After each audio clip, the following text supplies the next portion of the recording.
Hello, I'm Mark Twain, and this is Buffalo Bill Cody.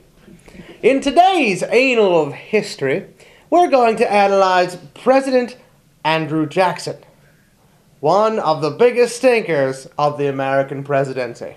That he was, Mark. To really assess Andrew's career, we've got to start from the beginning. And who better to tell us about his life than Andy himself? I was born March 15, 1767. My parents were from a small village called Boney Before and immigrated to America and had a beautiful bouncing baby boy. That was me. I had a promising life ahead, but I had to rise from the bottom up. In my first election, I spanked the competition and became a representative for the sovereign state of Tennessee in 1796. When I wasn't working for the government, I reveled in my many assets. I was a slave owner and a successful planter. When the War of 1812 began and the Army of the U.S. of A. assembled, Jackson became Major General of the Tennessee Militia. Now, the militia really got behind General Jackson and helped win the Battle of New Orleans. Now, the Battle of New Orleans was essentially asinine because the war had already ended. Despite this, Jackson had secured his place as a military hero.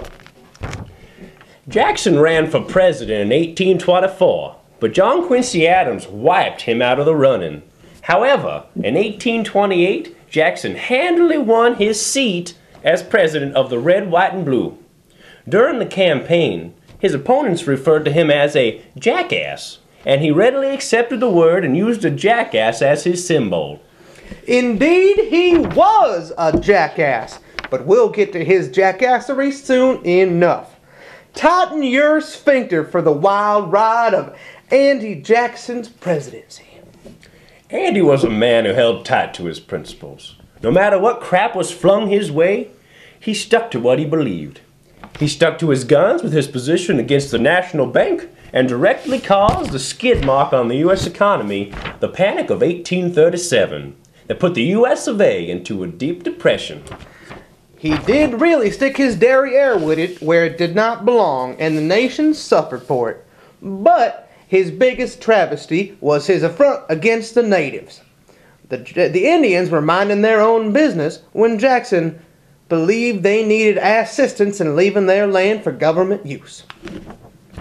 Some Indians left willingly, while most had to be flanked from the rear and prodded onto what became known as the Trail of Tears.